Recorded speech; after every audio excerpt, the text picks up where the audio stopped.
ত্রিভুবনের প্রিয় মোহাম্মদ মেরে প্রিয় মোহাম্মদ এলো রে দুনিয়ার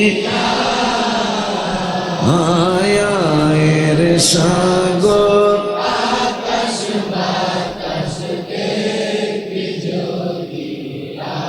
গজলটা তো বলতেছেন কিন্তু খেয়াল কি করেছেন?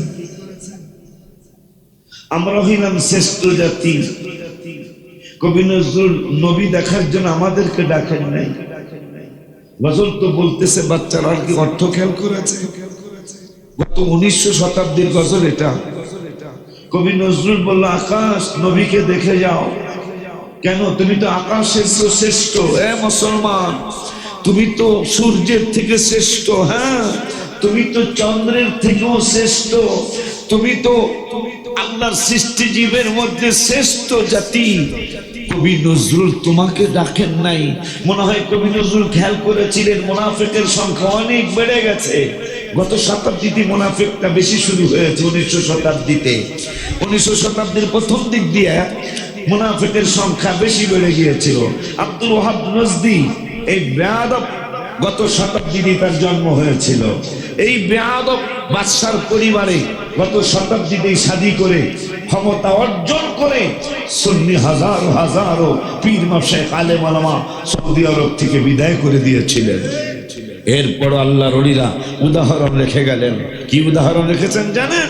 যিনি একটানা, যারা একটানা অনেকগুলি বছর হজের খুতবা দিয়েছিলেন, তারা পুরাটাই অন্ধ। আল্লাহর ওলি বলেছিল, তোরা আমাদের সাথে বেয়াদবি করছিস, মৃত্যু তো একদিন হবেই হবে। মনে রাখবি, তোদের বংশ পুরুষ যারা কেউ সকালা হবে না। আল্লাহর ওলি বদদুয়া করেছিল। এই জন্য নবীজি বলেছেন, ইত্তাকু ফিরাতাল মুমিনিন, মুমিনের নজরকে ভয় করো, সাবধান, তোমরা সাবধান। আল্লাহর হাবিব বলেছেন তিরমিজি শরীফে, ইত্তাকু ফিরাতাল মুমিনিন, তোমরা ইমানদারের নজরকে ভয় করো, আল্লাহর ওলিদের নজরকে ভয় করো। আল্লাহর ওলিদের নজরকে তোমরা ভয় করে চলো। কেন জানো? ইয়ানজুরু বিনুরিল্লাহ, রাওয়াহু তিরমিজি। আল্লাহর ওলিরা, মুমিনেরা আল্লাহর নজরে দেখে থাকে।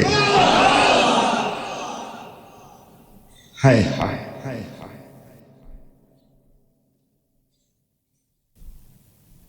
আল্লাহ রাব্বুল আলামিনের মেহেরবানি যে লাইলাতুল বরাতের মাসে, শবে বরাতের মাসে মসজিদে আসি। আজকে থেকে পারলে একজনকে দাওয়াত দিবেন এক সপ্তাহ, প্রতিদিন লাগবে না। কয়জন? এক সপ্তাহে একটা বন্ধু, সে বন্ধু আপনি যার সাথে বন্ধুত্ব করেছেন। এই আব্দুল রহিম, আমার কথা বলো। ইয়াকে পাঞ্জাবি পরে, টুপি পরে, সুন্দর করে আসতে বলে। ইউসুফ, এই যে ইউসুফ, আমার কথা বলো, যে আপনার নামাজ পড়তে যেতে হচ্ছে।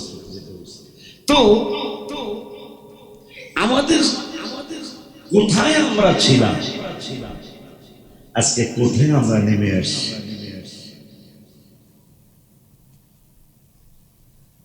যদি বেশি লাগে। আচ্ছা, আপনাদের একটা প্রশ্ন করি। আপনার ঘরে জামা, গেঞ্জি, পাঞ্জাবি কয়টা আছে? আনুমানিক 30।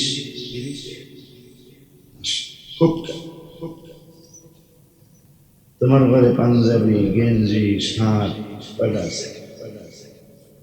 এক দেশ। আলিয়া সেন কয়টা হইব? পাঞ্জাবি, শার্ট, গেঞ্জি 20-30টা। আমার মনে হয় এমন কোন ঘর পাওয়া যাবে না যেই ঘরে নরমাল হোক, ভালো হোক, মধ্যম হোক, আমার গইলে কাঁদতে বলেছে। আমাদের তো ওদের সাথে মিসাইল নেওয়া লাগবে না, ওদের সাথে অ্যাটম বোম নেওয়া লাগবে না, ওদের বিরুদ্ধে রাইফেল লাগবে না। এমন কোন ঘর নাই, এমন কোন ফ্যামিলি পাওয়া যাবে না যেই ফ্যামিলির প্রত্যেকের অন্তত 5 বছরের জামা কাপড় ঘরে জমা নাই, আমার মনে হয় খুব কম পাওয়া যাবে। রিক্সা যেই বাবা চালায় তারও মনে হয় 4-5টা জামা গেঞ্জি লুঙ্গি আছে। আপনি সারা 60টা দেশ, 57টা দেশের মুসলমান, আপনি ঘোষণা করেন, সৌদি থেকে ঘোষণা আসুক, আমরা ইহুদি নাসারা খ্রিস্টানদের কাপড় কিনবো না। মাত্র 5টা বছর,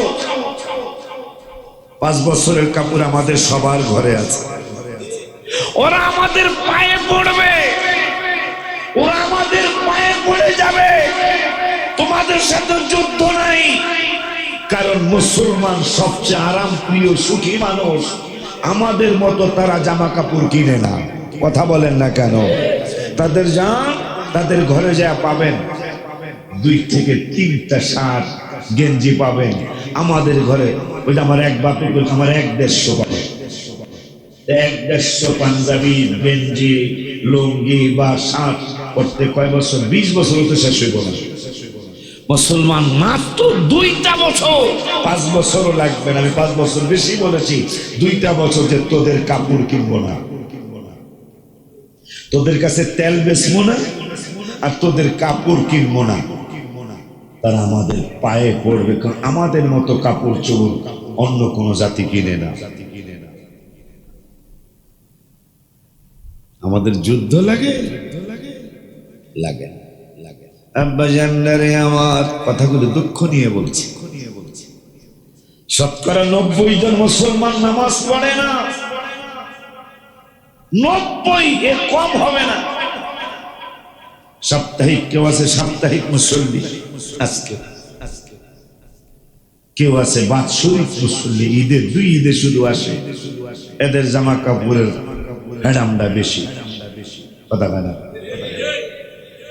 যারা রোজা রাহে নাই আইতেছে তো রোজা, এখন ঈদের ছোটপাটটা, ইফতারির ছোটপাট, অথচ হ্যাঁ রোজাই রাহে নাই। এই জন্য অনেক ঘরে দেখি ড্রয়িং রুমে তসবি টানায় রাখে, ড্রয়িং রুমে তসবি টানায় রাখে, যায় না মাঝে 3-4টা। এরা স্বামী স্ত্রী কেউই নামাজ পড়ে না, এরা বুঝে দেয় না নামাজি। কথা বলেন না কেন? হায় হায়, মানুষ কত চালাক, কিন্তু আল্লাহর কাছে কি চালাকি চলবে? চালাকি চলবে? এই জন্য আল্লাহ বলছেন আমার কারু আমার কার আল্লাহ আল্লাহু খায়রুল মাকিরিন। তোরা আর কত বড় বকরবাজ, আমি আল্লাহ মহা জ্ঞানী। আব্বা জানলারে আমার এই মুসলমান কেন ধ্বংস হচ্ছে? কেন আমাদের ইজ্জত এখন আর নাই? কেন আমাদেরকে তাদের খেলার পুতুল বানালেন? তারা জানে আমরা মুসলমানরা কোন কোন জিনিস আমাদের পছন্দ। আমি ভেঙ্গে আর বলতে পারলাম না, মনে হয় বুঝে ফেলেছেন। আমাদের কোন কোন জিনিস আমাদের বড় ল্যাপসা, কোন কোন জিনিস আমাদের বড় প্রিয়, এইটা তারা বুঝে ফেলেছেন। বুঝার কারণে যা যা করা দরকার তারা তাই করতেছে। কি মোবাইল দিয়া, কি মেয়ে দিয়া, কি বিভিন্ন রং তামাশা দিয়া তারা আমাদেরকে একবারে ঘিরে ফেলেছেন। কারণ মুসলমান যদি ইমানের সাথে আমল করে, এই মুসলমান আবার সেই বাদশার জাত হয়ে যাবে, আবার পৃথিবী তারাই পরিচালনা করবে। আমার আল্লাহ সুবহানাহু ওয়া তাআলার মেহেরবানিতে এই বাদশার জাতকে আমার রব্বুল আলামিন ভালো রাখার জন্য, বাদশার জাত বাদশা থাকার জন্য আল্লাহ লাইলাতুল বরাত দান করেছেন। বাদশার জাত বাদশাহী করার জন্য আশুরা দান করেছেন। এই বাদশার জাত বাদশাহী করার জন্য এই দে মিলাদুন রাসূলুল্লাহ সাল্লাল্লাহু আলাইহি ওয়াসাল্লাম দান করেছেন। এই বাদশার জাত বাদশাহী যেন করতে পারে এই জন্য ফাতিহা ইয়াজদাহুম দান করেছেন। এই বাদশার জাত যেন বাদশাহী থাকে এই জন্য রব্বুল আলামিন আখরি সাহার সংবাদ দান করেছেন। এই বাদশার জাত যেন বাদশার মতোই থাকে এই জন্য সবে বরাত দান করেছেন। বাদশার জাত যেন বাদশার মতোই থাকে এই জন্য লাইলাতুল কদর দান করেছেন। বাদশার জাত যেন বাদশার মতোই চলতে পারে এই জন্য লাইলাতুল মেরাজ দান করেছে। আব্বা জানলারে আমার অনেক ইবাদতের রাত্রির মধ্যে শবে বরাতের রাত্রি একটা বড় ইবাদতের রাত্র। আল্লাহর ওয়ালি মালিক ইবনে দিনার রাহমাতুল্লাহি আলাইহি প্রথম জীবনে বড় একজন মদ্যপানকারী ছিলেন, অনেক বেশি মদ পান করতেন। কিন্তু তার ছোট্ট একটা মেয়ে বাচ্চা, সে বুঝতো যে মদ পান করা ভালো না। নাবালেগ শিশু 10 বছরের বাবুটা আইসা মদ ফালাইয়া দিতেন। আর মালিক ইবনে দিনার রাহমাতুল্লাহি আলাইহি তিনি রাগ করতেন, গোসা হইতেন। কিন্তু একদিন শবে বরাতের রাতে, সুবহানাল্লাহ, শবে বরাতের রাতে তিনি ঘুমিয়েছিলেন, ইবাদত করে একটু ঘুমাইছেন। ঘুমানোর পরে স্বপ্নে দেখতেছেন কিয়ামত হয়ে গেছে। কিয়ামতের ময়দানে সে জান্নাত জাহান্নাম কোনটা যাবে তিনি জানেন না। কিন্তু কিয়ামতের ময়দানে তার একটা অজগর সাপ দৌড়াইতেছে। অজগর সাপ তারে দৌড়ায়, তিনি অজগরের সামনে সামনে দৌড়ায়। অজগর যেন তারে কোনো রকমের দংশন করতে না পারে, আক্রমণ করতে না পারে। হঠাৎ করে এমন একটা জায়গায় তিনি গেলেন, যেই জায়গাটায় দুর্বল একজন মুসল্লি, একবারে দুর্বল, স্বাস্থ্য মাস্ত ভালো না, বোঝায় যায় রোগী রোগী ভাব। এই রোগী রোগী ভাব মুসল্লিটার কাছে গিয়ে বলল, হুজুর আমার একটু সাহায্য করুন, আমাকে একটু সাহায্য করুন, আমাকে অজগর সাপ দৌড়াইতেছে। শবে বরাতের রাতের ঘটনা। অজগর সাপ আমারই দৌড়াইতেছে, আমাকে একটু হেল্প করুন, হেল্প মি। আয় হায় মুরব্বিদিকে বলতেছেন, বাবা আমি তোমার হেল্প করার মতো ক্ষমতা রাখি না, তবে মুসলমানদের এই যে পাহাড় দেখতেছো, রূপার পাহাড়, এই পাহাড়ের মধ্যে মুসলমানদের গচ্ছিত সম্পদ আছে।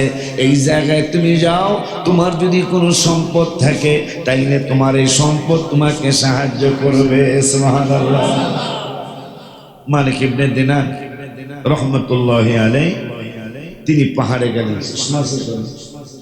পাহাড়ে গেলেন, যাওয়ার পরে ফেরেশতারা বললেন, যিনি দারোগা, যিনি দারোয়ান, তিনি বলেন এই দরজা খুলে দাও, হয়তো ওনার কোন গচ্ছিত সম্পদ এখানে আছে। ওই যে যেই মেয়ে বাবুটা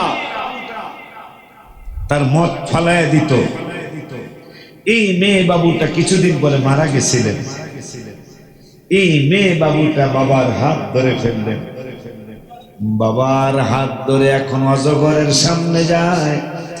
অজগর এখন দৌড়ায়। সুবহানাল্লাহ বলে না? অজগর আর সামনে আসে না, কারণ মেয়ে বাবুটা মদ ফালাইয়া দিছিলেন নাবালেগ অবস্থায়। আল্লাহ তারে নিয়ে গেছেন। ওই আল্লাহর বান্দিকে রব্বুল আলামিন নিজের করে নিয়ে নিয়ামতি বান্দি হিসাবে আল্লাহ কবুল করেছেন। যখন বাবার হাত ধরছে 10 বছরের বাবুটা, অজগরটা এক নজর দেখে দৌড় মারছে। এখন মুরব্বির কাছে আইসা বলল, মুরব্বি অজগরটাই কে? আপনি কে? আমার মেয়েকে তো আমি চিনেছি।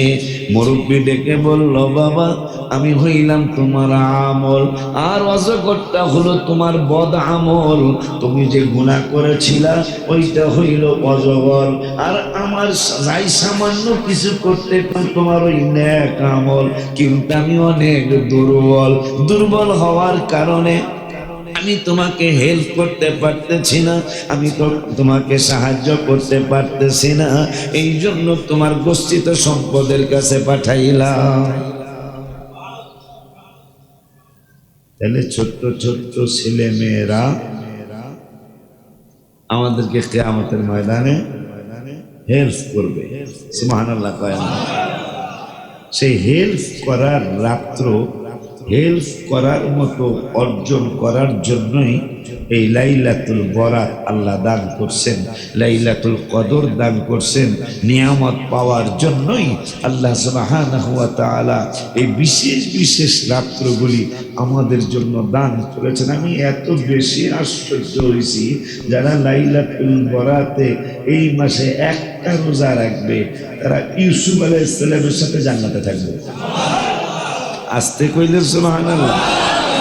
এই জন্য একটু আগে আমি একটা গজল লিখছি মনের আনন্দে, একটু আগে আমি একটা গজল লিখেছি মনের আনন্দে, নতুন সুর এখনো ভালো করে পারবো না মনে হয়।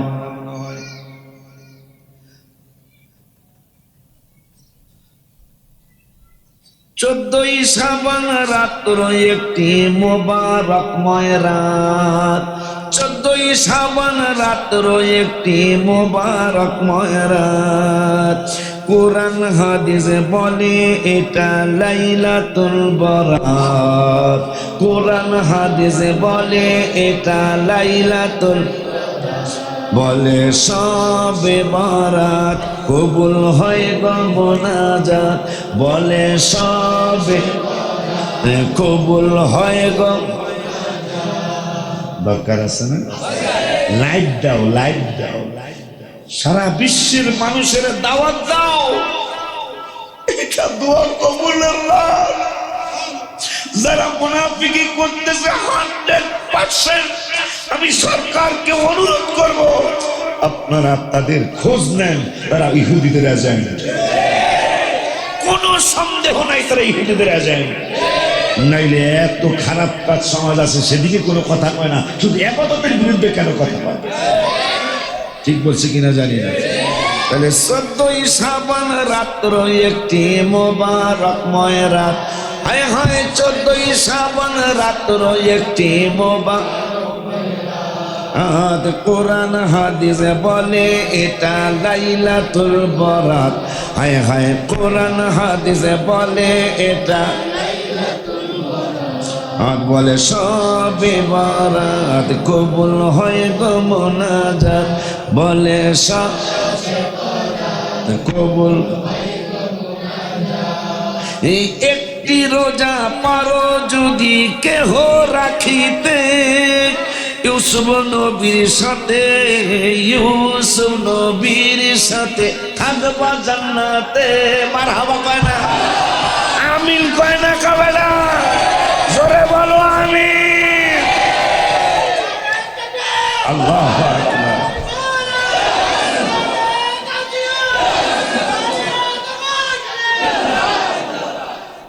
স্লোগান যেহেতু দিছে আমার খাট কই, হ্যাঁ করোনা কইছে এক সপ্তাহের মধ্যে দিছে। এই যে আমার নাতি এসে খাট লাগবে, বিক্রমপুরের নাতি এসে খাট লাগবে, আমার টঙ্গীর নাতি এসে খাট লাগবে। স্লোগান যাতে বিপদে বসত না, আমি তো তোরা দেই নেই।